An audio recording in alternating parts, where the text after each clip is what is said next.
Welcome to the platforms Overseas Artists Program by ADHK.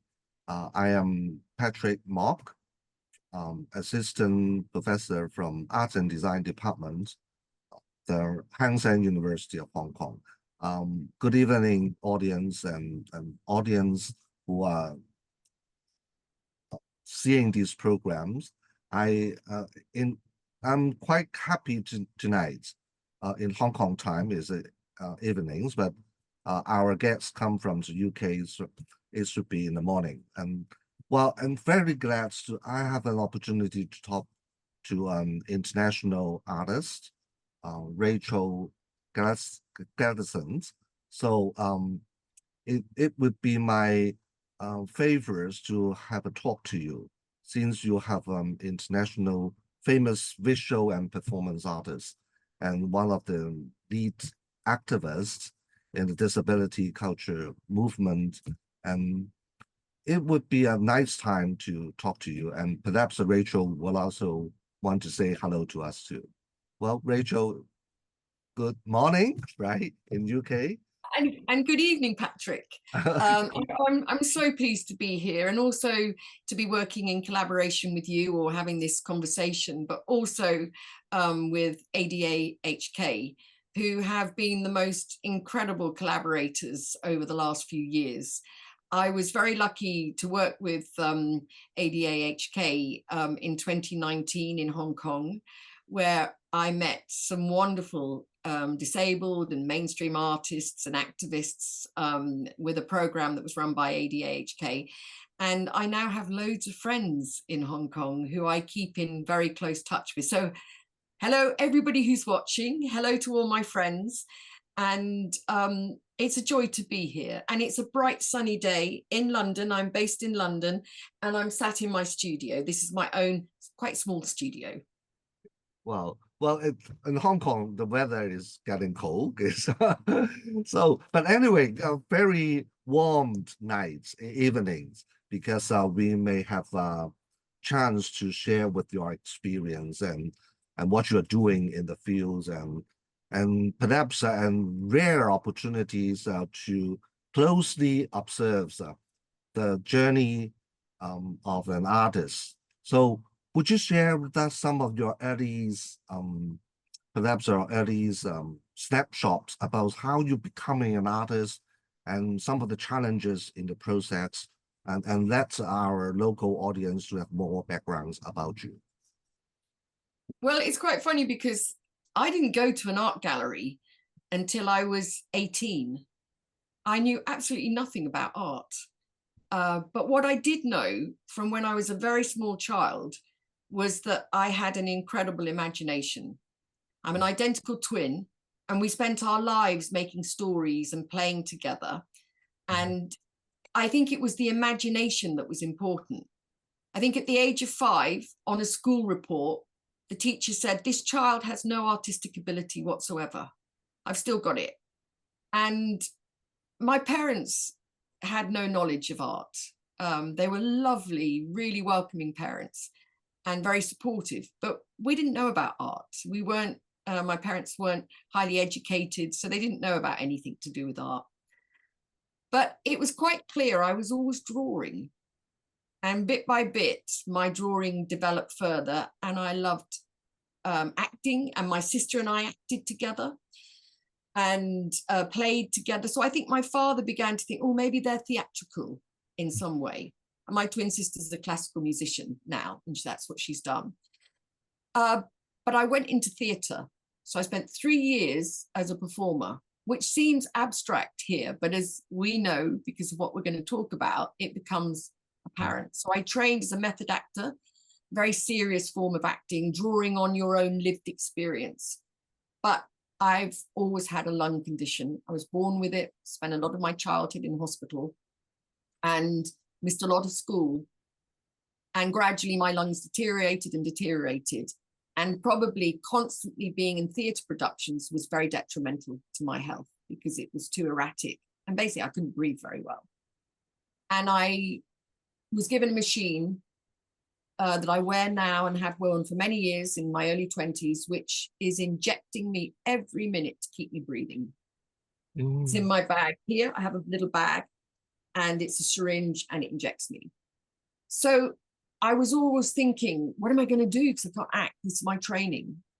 But I did do art. And I started doing a lot of art. And my husband, I'd met him and he began to think, oh my goodness me, this is maybe what she should be doing. And he really recognized something. And so I started to do very commercial art. And then I realized I can't do commercial art forever. I have something more to say. And I signed up to do a fine art course, which I did a fine art degree at Wimbledon School of Art, wonderful school of art. And then I studied anatomy, which also was really important in my future work. And I learned to draw. We're going to show you some images of all the anatomy. I drew from cadavers in a medical school, just like Leonardo da Vinci did. And I didn't really have the consciousness of why that would be really important. It's almost as if my unknown destiny was pouring out from me. And then I did a master's. And then bit by bit, my career began to flow. That's where it all started really beginning to happen. I see. So your early encounters with the arts would be through the theater performance, right? Acting. Yes, that's right. That's right. Yes. And then expanding to the scopes of visuals and drawing and some other art form. I think that's a very fascinating. I'm sure it will be a fascinating journey. So, well, in particular, you mentioned anatomy. I'm not sure whether at that time you already get a strong sense about body. So the concept of body and I'm not sure. That's just a question just immediately come up to my mind. Whether I think anybody who's ever been ill, even if you get a cold, you don't even know your nose exists until you get a cold. And then your cold tells you your nose exists. Or if you have a pain in your throat, or if you have a cough, and you become physically very aware of your body. And because of my medical condition, and because of growing up where I was resuscitated many times as a child and spent many hours and days in oxygen tents being kept alive, although I was always a very optimistic child, I was really aware of the sort of flesh of my body, and that this is my body, and how does it work? And some days I can breathe and some days I can't breathe, and surrounded by people trying to keep me alive, and lots of medications, often violent medications that are very intrusive when you're small or even as an adult. So my body has been something really daily I've been aware of, and the physicality of the body, and not in a negative way, but from a human condition point of view, the sense of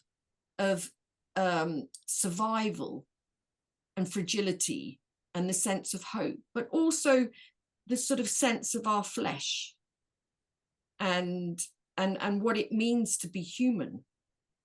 Whereas if I hadn't have had that experience, maybe my art would have gone in a different direction.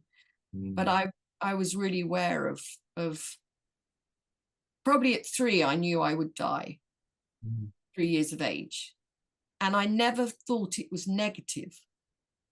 I just thought you've got to run really fast to make the most of every minute of this journey. Well, how will you deal with these emotions? Sometimes, perhaps from other people's eyes, it would be a negative. Frustrations, kind of difficult challenges. So how will you deal with it at the moment? I think my parents had a lot to do with that, and particularly my father. He was a semi-professional footballer before you could be a proper a professional footballer. It didn't exist, but he played for West Ham, and he was incredibly competitive. And he used to say to me, he had this medical condition to some degree. And he used to say to me, it doesn't define you. You've got this, but there's so much more to you than this. And maybe it wasn't always the best thing because it was very hard at times, but he made me just feel that it was okay and it was fine. And I think inside he found a lot of pain that his daughter, my twin, has this to some degree. But for me, it was just about, this is reality. You know, if you're born with it, it's really different from if you acquire a disability. I mean, I've acquired sight loss. I've lost sight. That's a very different thing because I acquired it later on in my life. But as far as, I'm just a born optimist. That's good. Yeah. And You know, I think some of the energies you have carried in your works, when I have just a clips and snapshots of some of your works, I'm quite impressed. Not the power and the expressive power in the works, but the energy. I think the energy is I don't know how to explain. Perhaps I leave it to you to highlight some of the individual works.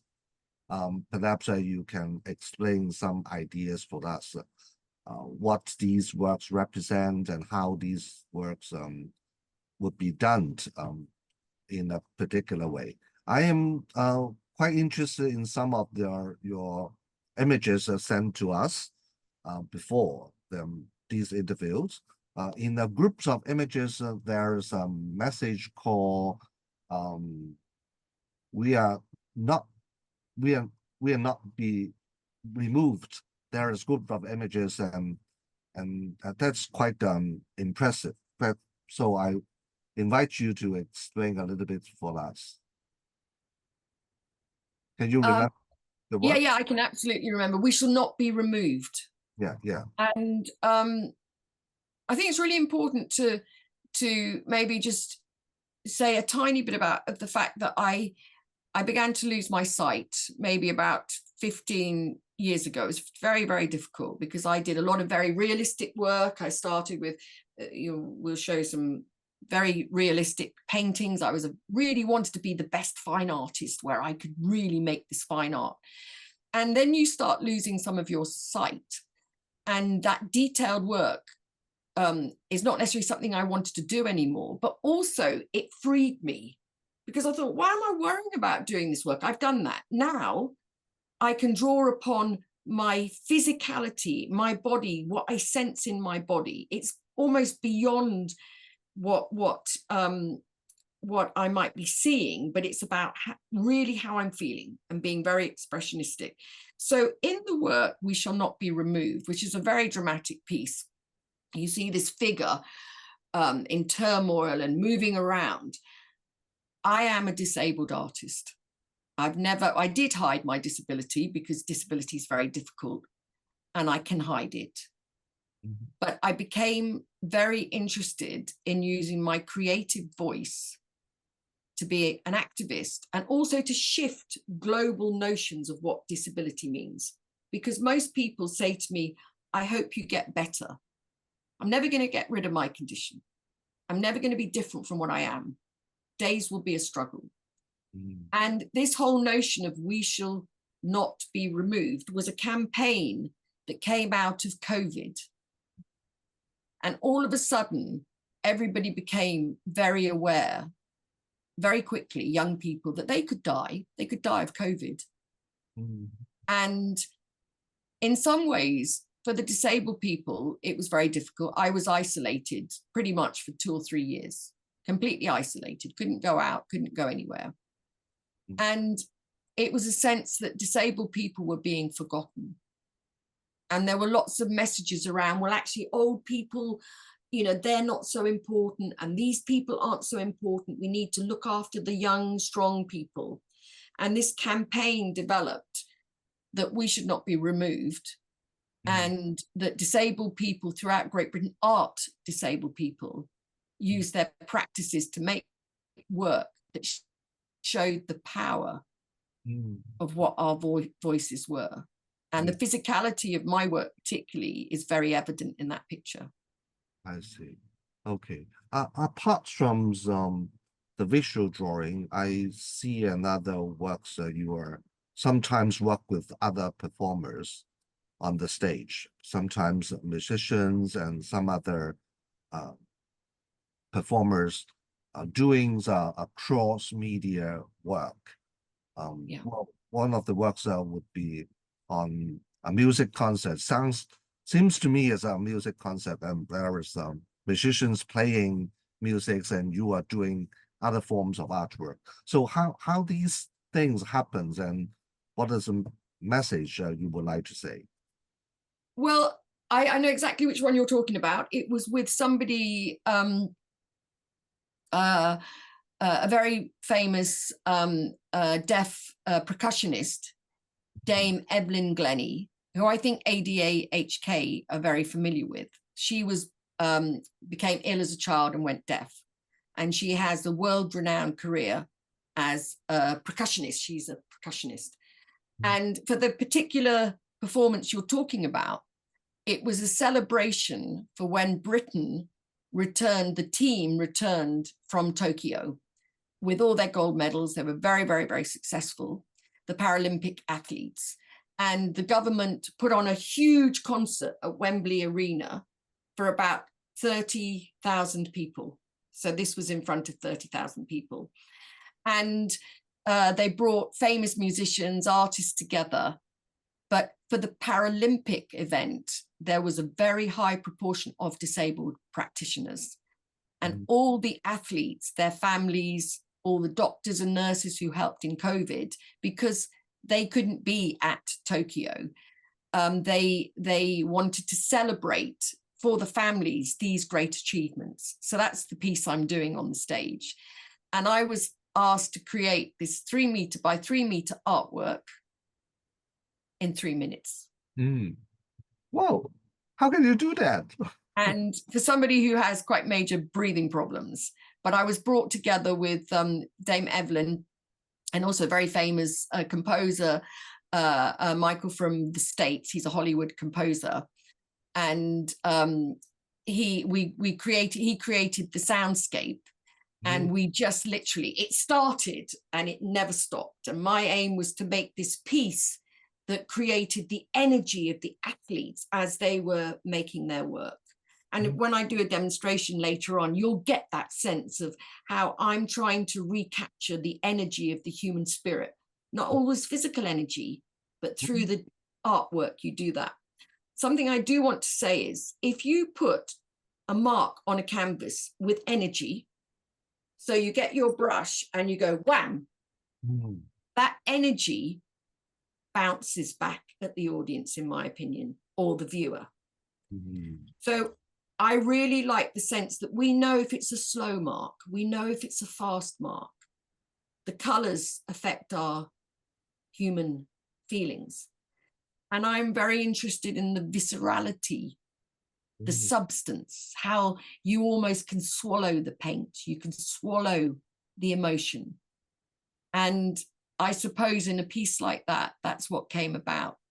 Now, I've talked about being visually impaired.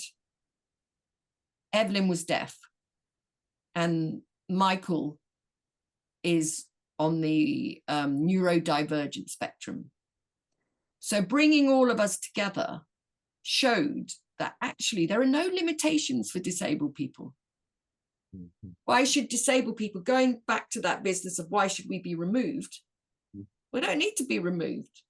Our voices are there and should be heard, because we open up this dialogue, that we bring a different voice, not necessarily a voice where you see or where you hear or where you're learning.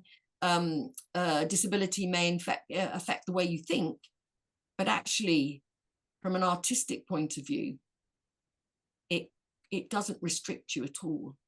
I see. So by the times when you are doing that work, what do you think about this, the cultural scenes with disability art is getting more visible in the field, or it's just a beginning for making it as a major agenda? Well, we were very lucky in UK. It took a long time, but there was some very important legislation that occurred at Parliament that meant that disabled people had a right to exist in society. So all of a sudden, galleries, public spaces, buses had to be accessible, which people then could go out and be a fully active person in society. But it took a long time, and there were a lot of disabled artists that really, they chained themselves to buses if they were in wheelchairs to stop being because they couldn't get onto the buses. So they weren't independent. They wanted to be independent. So this disability arts movement began. It was sort of about the 1975, and then it grew and grew and grew. And so Britain has a very established disability art network, movement, voice, and it has really changed a lot of things that have happened with disability. Also, the Paralympic Games, people began to be able to go on aeroplanes from 1960 because the Paralympic Games went to Rome. And all of a sudden, wheelchair basketball teams had to be put on aeroplanes. So what is a dignified way to do that? So it's both an artistic and a societal responsibility.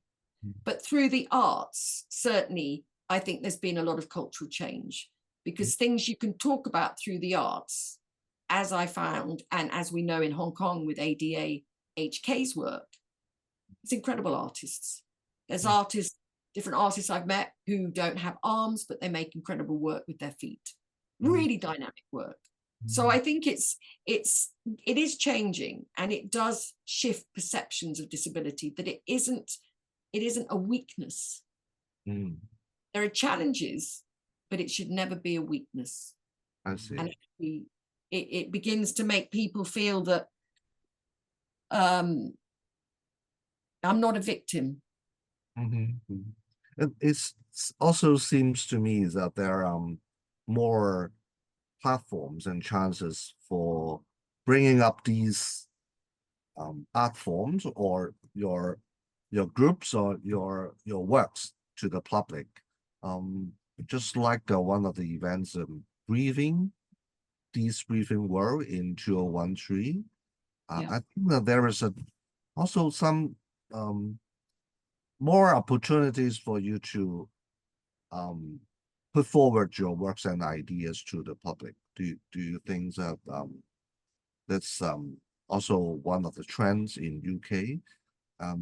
As for yes, I think it is. You're exactly right, Patrick. In 2012, actually, we have to think back about the China Paralympic Games, and they had an incredible Paralympic athlete who lit, I think he pulled himself in his wheelchair all the way up and lit the cauldron for the Paralympics. And there's been this movement, the Paralympic Games, it began in Britain, but they said, we are going to make really big cultural pieces made by disabled people to recognize the home place of the Paralympic Games for 2012. So there was a big cultural Olympiad festival. I was really lucky. I received two quite very major commissions, one in South Africa to do with HIV and AIDS, and one was a Paralympic piece. The Qatari government came to the games. They were thinking maybe we'll be doing games in the future. And they saw my work, and I was selected to be part of the first Disability Arts Festival in Qatar. And it was an incredible opportunity, because it was Qatar, a very small nation, saying we're going to embrace disability. And they did this arts festival. And my exhibition was called This Breathing World. And really, obviously, it talks about me being able to breathe. I've been kept alive because of medical treatment. I have medical treatment. And that's another thing. Everybody should be treated in the same way. If you're given the support you need, you can survive as well as you can. And this exhibition explored all of those notions about people having a right to medical treatment. And I was very lucky at the time, our Prince Charles and the Duchess of Cornwall opened my exhibition, which meant it got huge publicity and global publicity, which then opened a whole array of different opportunities for me to then become engaged in. And I grew up in the Middle East. So I was going home again for the first time. I hadn't been there for over 20 years. I grew up in Kuwait, and that's where I was supported to stay alive. And I met a group of deaf students who came to my exhibition. They thought it was by a man because they said women wouldn't get this opportunity to have this big exhibition. Obviously, I told them it was me. And they said, and we're deaf and we don't go anywhere.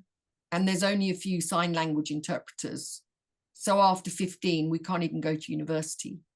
And then I came back to UK after the big exhibition and all of that and said, right, I'm alive, I'm here. I've had so much support from the Middle East. They're obviously trying to do some more work. And then a whole array of opportunities arose from that, and with great interest from the Middle East. I think there was 60 paintings in the exhibition, which obviously we're showing as part of us discussing this. And I think it really gave an insight into how disabled people's voices matter. Yeah. Among the works, I like one works very much. Seems to me a woman opens her hands and breathing or embracing or flying. Well, it's so much energy in it. I'm quite like this image very much.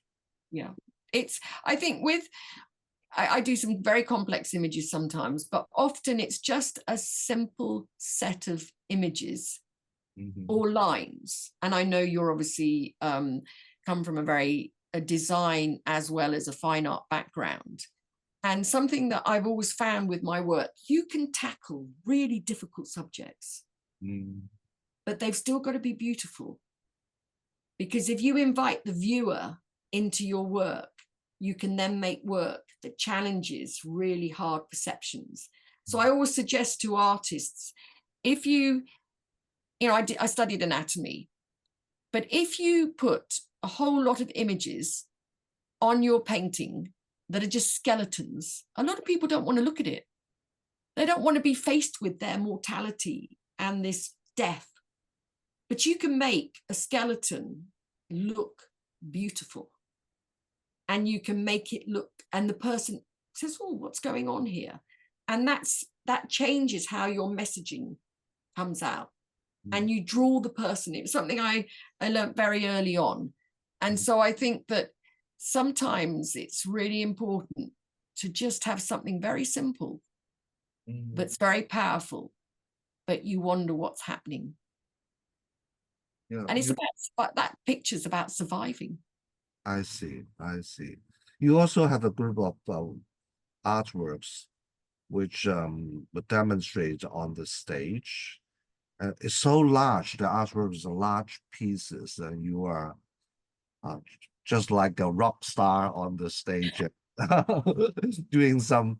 Well, I'm particularly impressed by your mastering skills, not only on the visual, but at the same time as make it more performative and dynamic and fluid. So that group of images is quite exciting in this way, like a performance and at the same time visual. Yeah, I often say now I'm a visual and performance artist.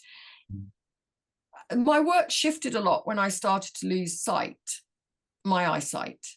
I have retinoschisis. I've lost a lot of central vision. So a lot of what I look at is blurred.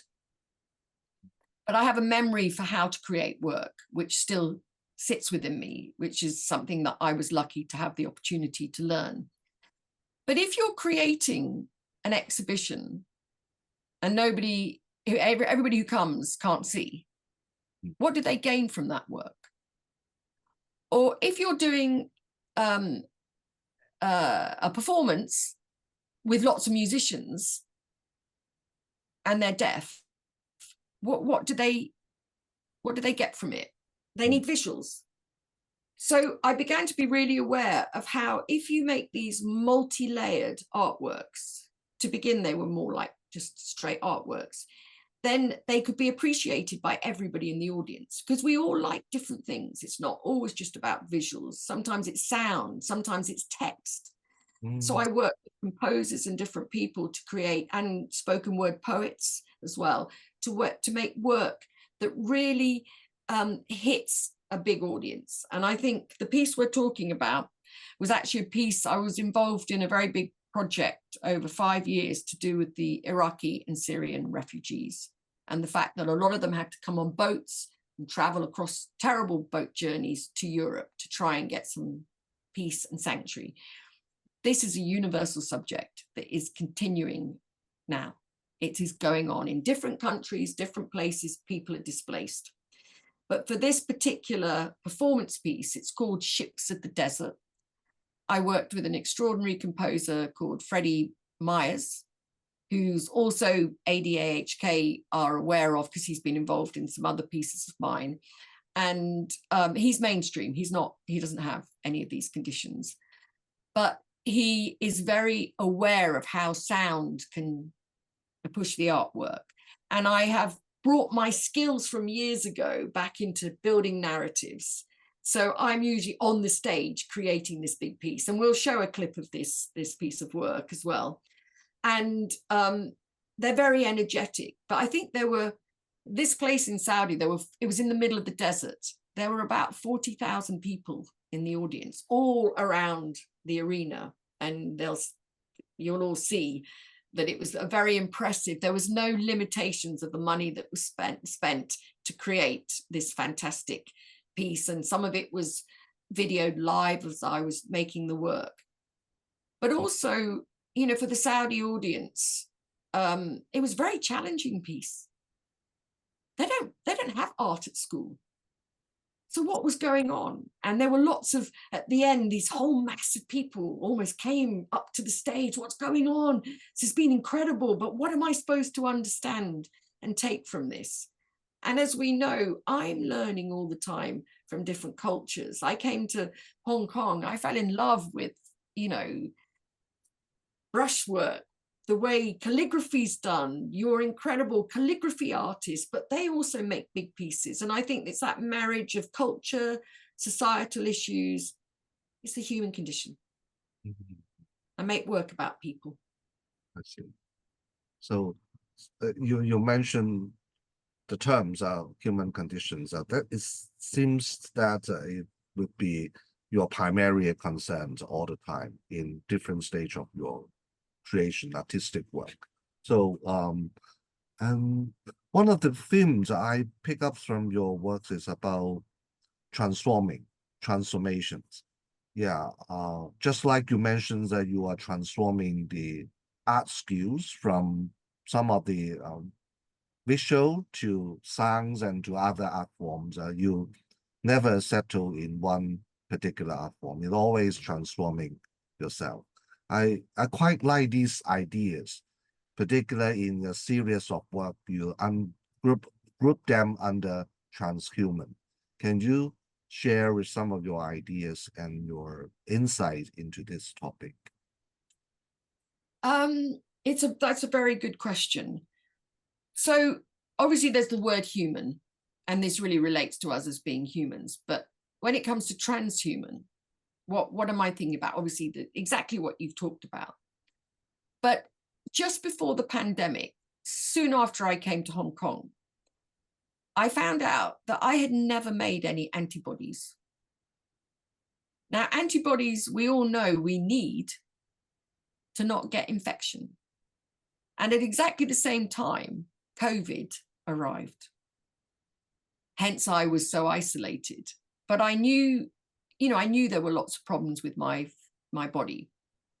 And I found out that I was going to have a human transplant every single week for the rest of my life of antibodies.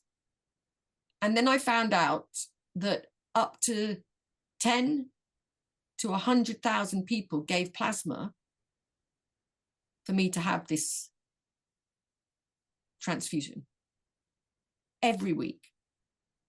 So now once a week, the treatment's very challenging. It's a bit like having chemotherapy every week. I get this energy from thousands of people. And I began to think of, oh, I'm no longer just me.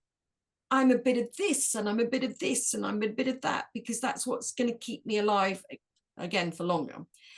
And I also, at the same time, because of COVID, decided to undertake a PhD. I already had an honorary doctorate, which was very nice and a wonderful thing to be given. But I always loved research. And so for the last few years, in between episodes of illness, I have been doing a lot of work about notions of disability and art in my PhD research.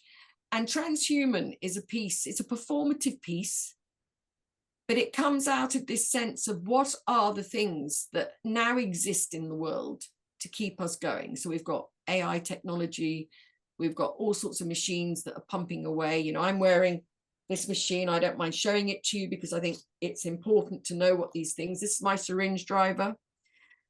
It's battery operated. I have no batteries. I'm going to die quickly. And I started thinking a lot more about cyborgs, all the things that make us more than what we are. So now I'm not just a disabled person. I've got some human powers that are far greater. So this is what Transhuman's all about. It's a performative piece.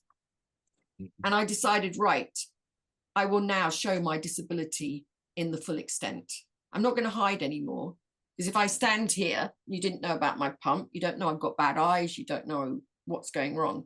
I've never been ashamed of it, but I'm not going to be ashamed of it.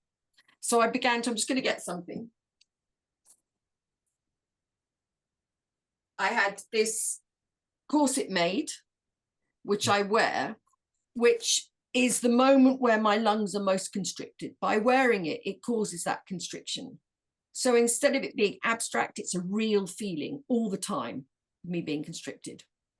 I then thought, right, I have this treatment. So I made this skirt. It's a pannier skirt, but it's also like a cage. So there's a sense it's a cage. And these are all they actually have paint in them rather than the very expensive treatment that I might normally have. But it's clear that this is all part of what makes me survive. And the performance piece, which will show an element of it here as well, really expresses this sense that we are not just our flesh and blood anymore. We rely on our computers, our phones. I mean, we all live with phones every few seconds looking at them. We're a much bigger thing. But also it opens that thing about sort of changing identity. You know, we know of people wanting to transgender, people wanting to have different sexualities, but it doesn't make them less human. We're still there, and that's what this piece is about. So my work is always challenging social and political constraints or details of it, and it is a performative piece. In fact, the artwork here is one of the pieces in the corner, is one of the pieces. If I just go like that, you can see it a little bit more. It was a triptych that shows you some of that work. And again, in this piece here, you can clearly see there's some syringes that are showing this sense that we're born in a different way. So I suppose that's what I'm trying to do, just to embrace what I am as a human and stay alive a bit longer. I've stayed alive a lot longer than I thought, but I don't see it as a negative thing. It's empowered me, I feel. Well, the performance was showed in which venue? Is it in So far it's been shown, it was shown as part of a big disability festival in UK. And then I was very lucky to be invited to be the artist for the Big Draw Festival in Holland. And I went to a wonderful museum, art gallery. Oh, it's just such a beautiful fine art gallery and public gallery. And I performed formed it there. But each time it has a different iteration. I think that what's an important thing to say is that when I make my work as a performance, it isn't like an acting performance. It is completely live. Even I don't know what the artwork will be. It will emerge as the performance happens. So I have to rely on skill, trusting myself. There's not a script. There is a sound. So I respond to a soundscape. And in the particular soundscape, you hear medical conferences and doctors talking about it's this, we're doing that, and different other things. There's also a sense of violence in it because we live in a violent world. And there's a lot of worries around what's going to happen with AI technology. I see. Will we no longer exist? Or will we still exist? Yeah, so it's it requires higher levels of improvisation, right, when you performing this work. Every single performance I do, I never know. Every painting will be different. But I do an awful lot of research. And I think artists sometimes forget, one, how skilled you have to be, how much research you need to do, or think about it. Because once you then have all of that knowledge, you then have the freedom to be free when you make the artwork. And certainly, if I showed you, I've done it twice I did it twice in Holland. It's a piece that's still growing because there's a whole digital element with digital animations that will be part of the work. So it's sort of, it's not finished. It's going to grow and grow and grow because there'll be other elements layered up. I just started it last summer.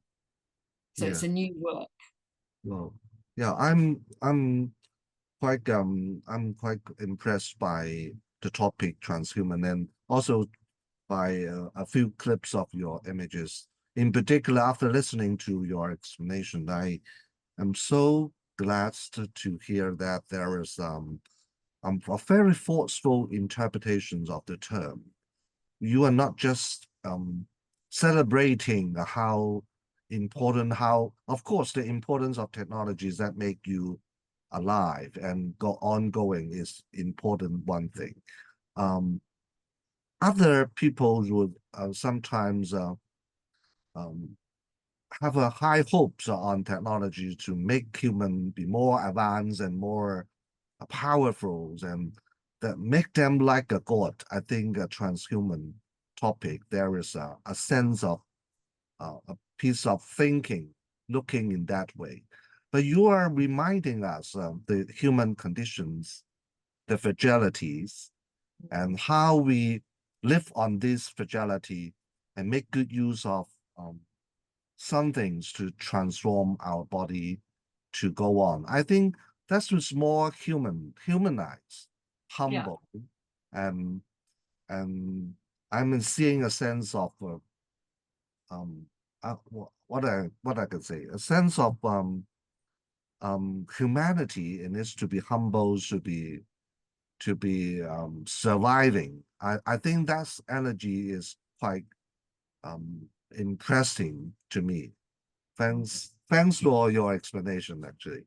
Yeah, actually, I feel very humble, Patrick, because I don't think I can express it in as an articulate way as you have.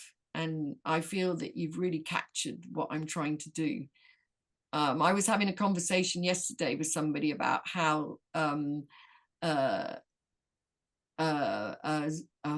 drones are used.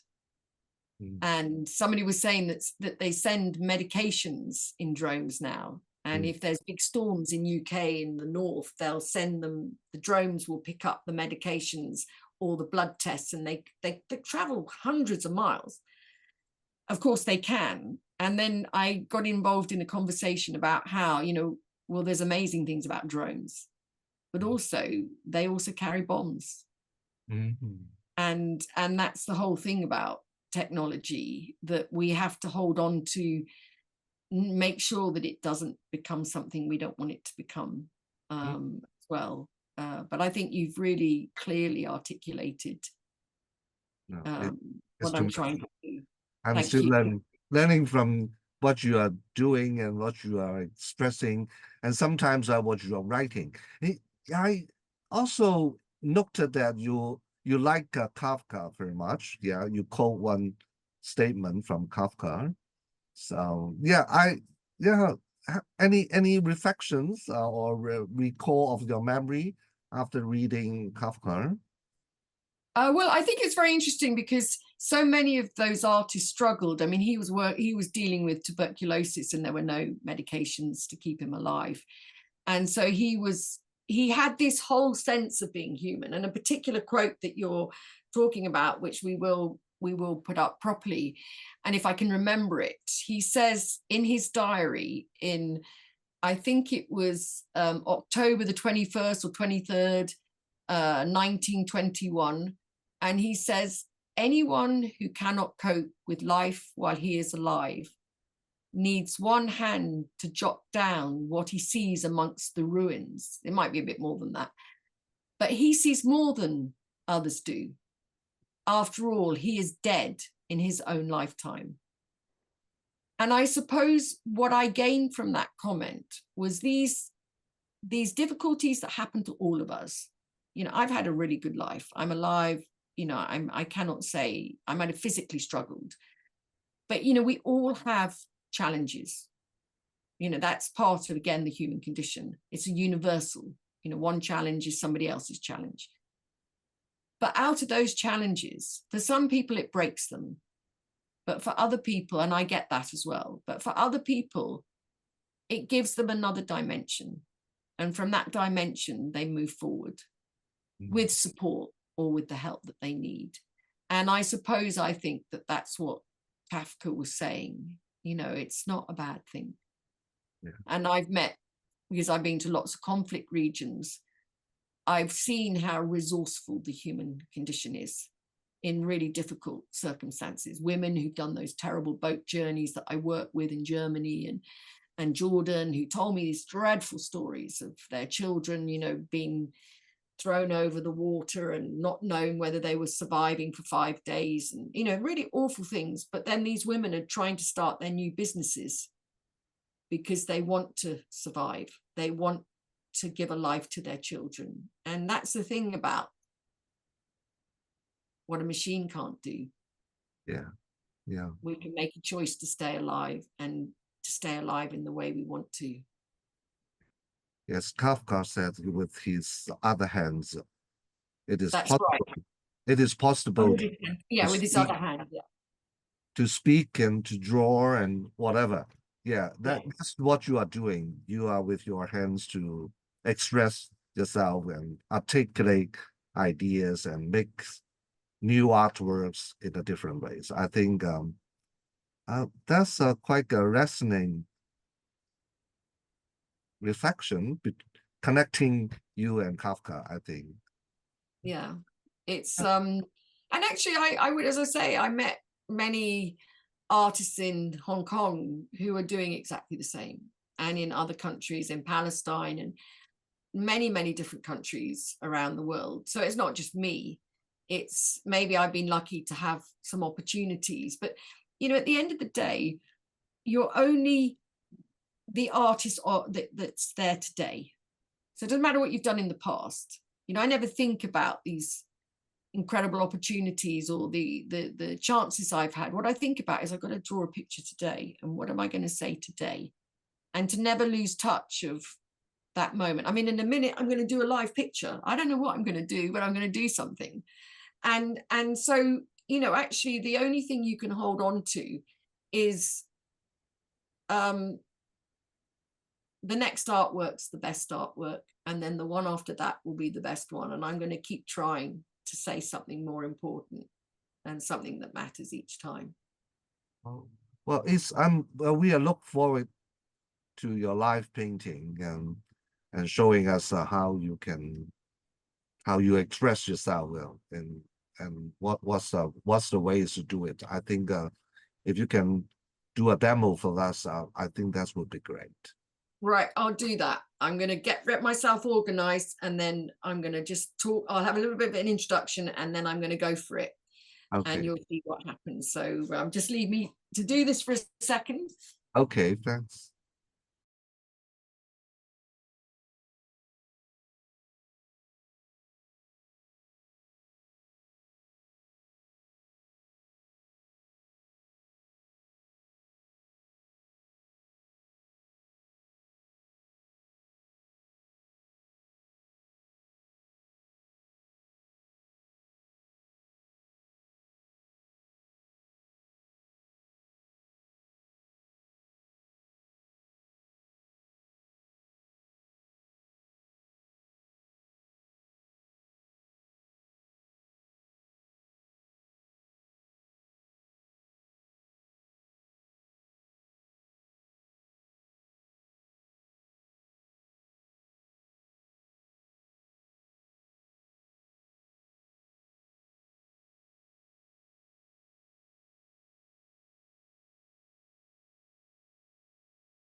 thanks for making a demos. And would you like to say a few words about what you are creating? And yeah, I will actually. That's a good idea.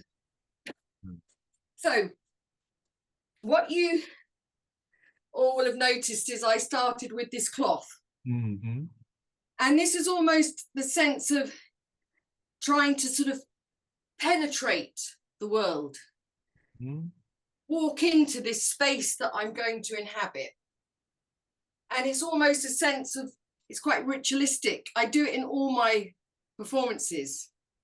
And I think, oh, it's become repetitive. It's a repetition. But it serves two purposes. Obviously, as I go like this, it enables, it invites me, it breaks down the surface of the artwork. I often think of the canvas as the flesh. I often work on velvet because I think velvet feels like flesh to me, skin. So I'm piercing the skin. And then this becomes disbanded. And then I start moving through my energy through the work. And as you can see, there is that sort of sense at this stage.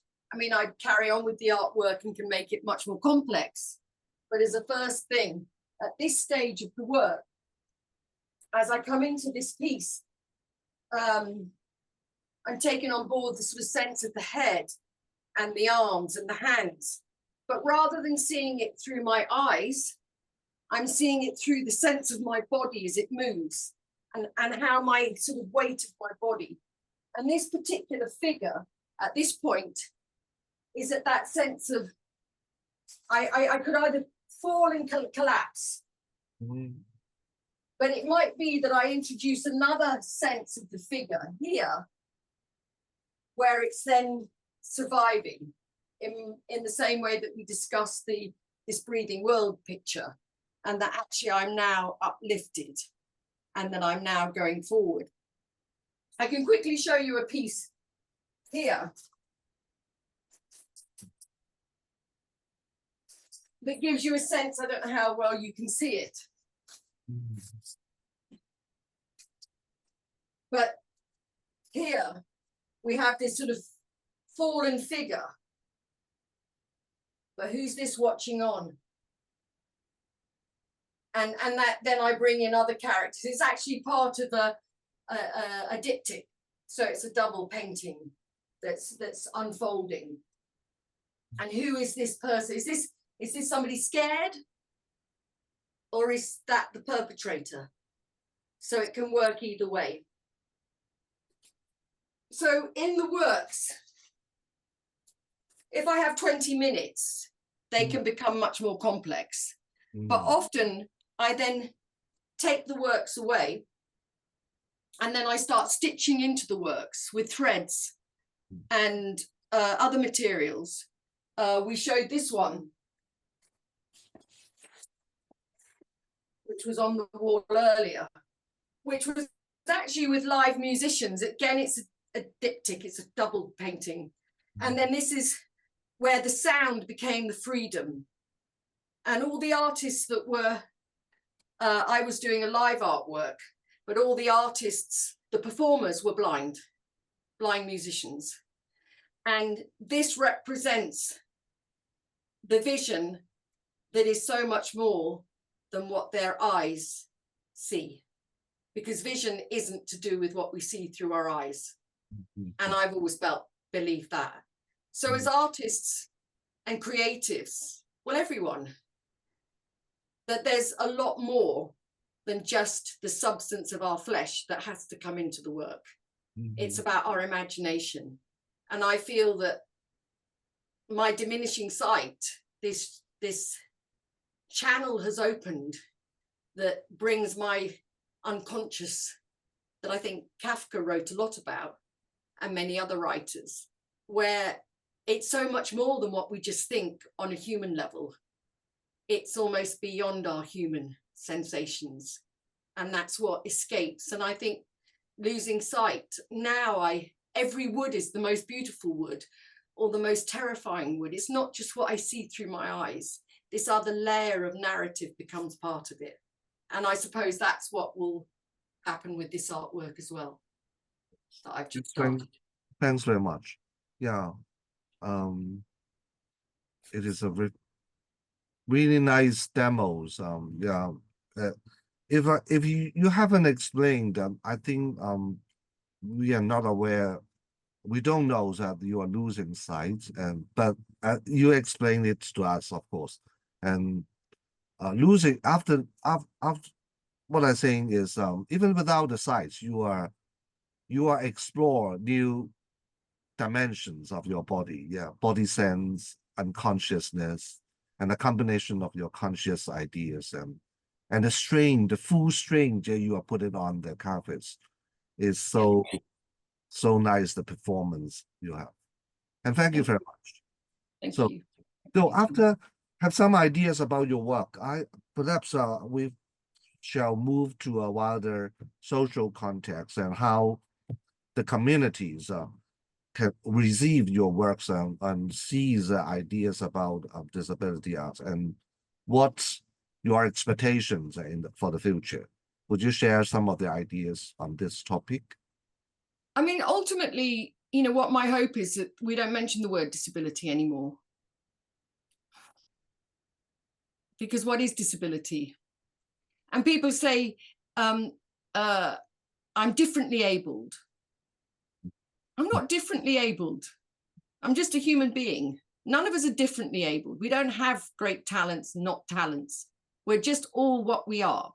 So I suppose my ultimate gain and hope with when I do social engagement work and coming to an organization like ADAHK is I suppose there's a sense that people pick up on my own personal fragility, which makes them question their own fragility. And my own hope and sense of it's possible gives them a sense of possible. So with my work, obviously I'm doing my PhD, and that's partly because I don't want to read books about disability written by non-disabled people. Most of the research I'm doing, I have to start the books from 2012 if I want to have a book written by somebody who has a disabled voice, because I don't want ableist perceptions about what the work's about. It's not that I don't think everybody can read the work, but it's a bit like getting an actor to act disabled when there's an amazing a mainstream artist who's non-disabled, to then leave out a wonderful disabled artist that could play this part and already has the disability and is disabled. So I think it's that sense of unity. So my ambition with being doing a PhD is not because I'm going to then go and be an academic, but it is also to highlight further these issues in an academic context, which also adds to a political context. So beyond that, I'm also obviously developing Transhuman, which will be this very multi-layered piece. There'll be a lot of animations embedded within it, but the animations, rather than me picking something else to animate, they will be taken from my own performances and will somehow be layered up with me creating the work, but then the animation will be part of the work. So it brings on all the technology that we can superimpose these things within us. But ultimately, it will come back to being human, because I don't think we can exist with just technology or not technology. Our human voice is what really matters. And that is the voice that we have to use as artists to generate our work. Mm-hmm. And then I don't know what's going to happen. It's what opportunities come my way. Mm-hmm. I'm working with a lot of arts organizations, major ones, Tate Gallery, the major galleries in UK, with disability arts organizations in collaboration, to really make sure that if my work is shown, often the disability bit is left out because it's not, you don't want to be showing you're disabled. Well, why not? It's always been what I am. And even Frida Kahlo, the very famous Mexican disabled artist who was working through the 1920s through to the 40s, 50s, her disability is often left out of the narrative. So we sort of cross off part of what's the most important reason we make the work. So my ambition is openness, that every identity is equal, and that somehow there's a bit more peace in the world as a result. So in your imagination, how far we are getting to it? Lots of days. Well, I've recently done some work with some amazing actresses who, 2 of them are blind, have lost a lot of their sight, and one of them is another actress, right? They're writers, and they're young and they have a really tough time. And I sometimes think, what have I done to try and change things when they're still having such a hard time? But I think that if I have to go somewhere, I can't get on a plane without oxygen. I need a lot of support. So I go to commissioners like in Saudi. I need somebody to come with me. And they said, no, we're commissioning you. Yeah, but if you want me, that person comes, which costs money. So behind the scenes, there's a lot of work that's gone on to say, actually, this is what you need to do to make it possible for disabled artists to be part of a mainstream agenda. And so I'm really pushing mainstream agendas. And I think it's challenging in Hong Kong. Yeah, indeed. Yeah. There is a journey that started, and that's what's really important. Do you have chance of traveling to other Asian countries and see what happens in their countries, in their cities? I mean, I have traveled elsewhere, and the main thing that you begin to realize is that if there is a lot of money involved, a lot of the practicalities can be sorted out. And there are many new towns that have been built in the Middle East, Far East, elsewhere, where accessibility can be dealt with. But that doesn't mean to say that disabled people are still, their voices are being heard, because if employers aren't prepared to employ disabled people. So my other agenda is very much about disabled people have to be in the workplace, because that will really shift perceptions. And not just about these hypothetical skills that we assume need to be in the workplace, because a disabled person might bring a slightly different sense of skills, but they will add to an organization, and conversations can happen around that. So it's just an ongoing thing. It won't happen in my lifetime. The big change won't happen, but maybe I'll have done a little bit to support. Yes, I'm sure at least you've done some nice jobs to make the voice heard, I think, internationally and not only in UK. You get that voice heard in many other places. Yeah. And thank you very much, Rachel. Yeah. Let's have a very nice evening talk from Hong Kong perspective. And I hope that you also enjoy the conversation with me too. I have absolutely loved it, and also so grateful to ADHK for having the vision to create these conversations, because they're important. And hopefully I'll be back in Hong Kong, and then you and I will be able to have a face-to-face talk. Yes, yes, indeed, yeah. Perhaps we should collaborate to make our artwork too. Yeah, I'm looking forward. I would absolutely love that, because I love collaborators. So yes, we'll make that. Yeah, we try our best to make it happen. Okay. Yeah, definitely. Thank you. Yeah, okay. Thanks very much. Thanks, Rachel, very much, and say goodbye to you, and wish you have a very nice Friday. Thank you. And thank you to the audience for watching and bringing, I know, what will be your energy to future dialogues by being part of this conversation. Thank you. Okay, bye-bye. Bye.